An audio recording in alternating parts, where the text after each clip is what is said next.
Benny and the Midnight Balloon. The night that began the adventure, the forest was fast asleep. The tall pine trees swayed gently in the cool breeze, and the crickets sang their tiny night songs in a steady, peaceful rhythm. Above, the moon hung round and bright, spilling silvery light over the mossy ground like milk from a giant glowing cup.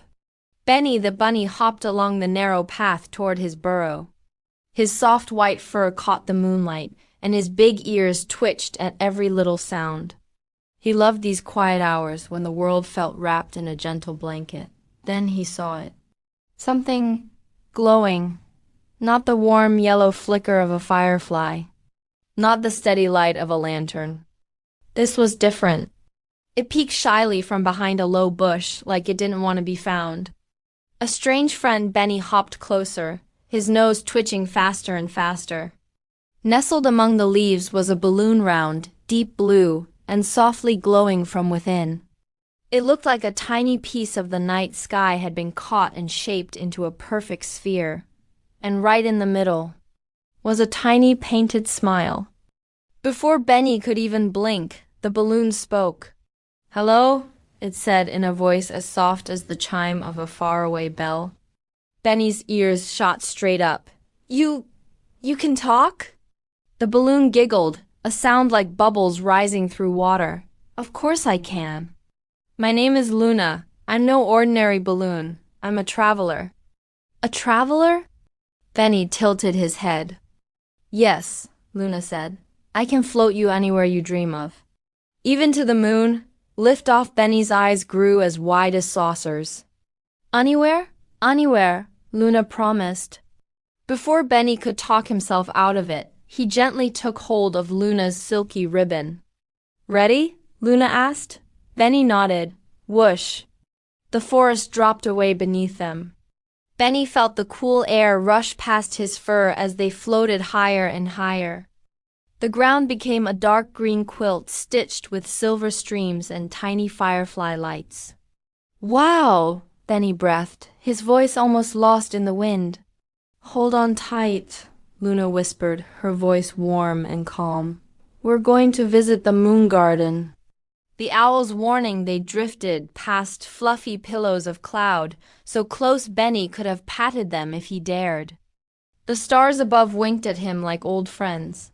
Far below, the river shimmered like a long silver ribbon winding between the trees.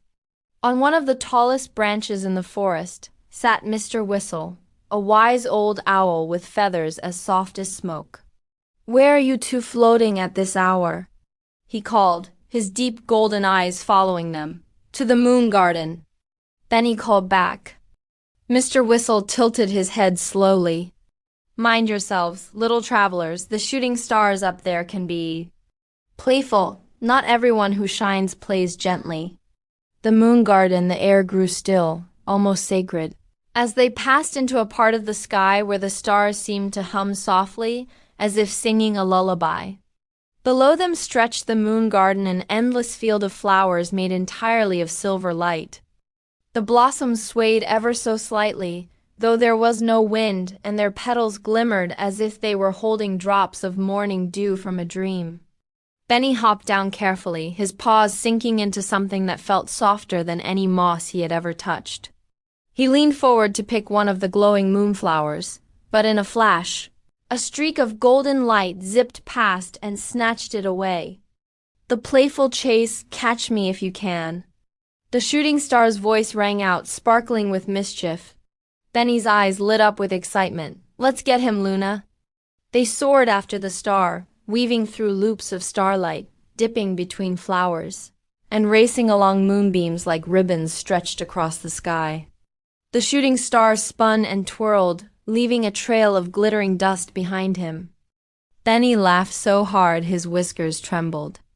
The cool night air brushed his cheeks, carrying the faint scent of the moonflowers. Finally, with one little leap, Benny reached out and tapped the star's glowing tail. Tag. The shooting star slowed, smiling warmly. "You win," he said, and placed the moonflower gently into Benny's paws. Home with the moonlight. With the moonflower safe in Luna's basket, they drifted quietly back toward the earth. The forest below was dark and calm, but Benny's heart felt light as air. When they reached his burrow, Benny planted the silver moonflower in the little patch of soil outside. Its glow spilled across the grass like a soft lantern, bathing the garden in gentle light. From that night on, Benny's home never slept in darkness. Even on the cloudiest nights, the moonflower whispered silver dreams into the forest. Whenever Benny looked at it, he remembered the glowing garden, the chase through the stars, and Luna's calm, gentle voice. Adventures, she had told him, are everywhere if you just look up. The end. If you're enjoying what you see, go ahead and smash that like button. Drop a comment to share your thoughts, and don't forget to hit that subscribe button for Suka Shorts. Trust me, you won't want to miss all the fun we've got lined up. Love you all.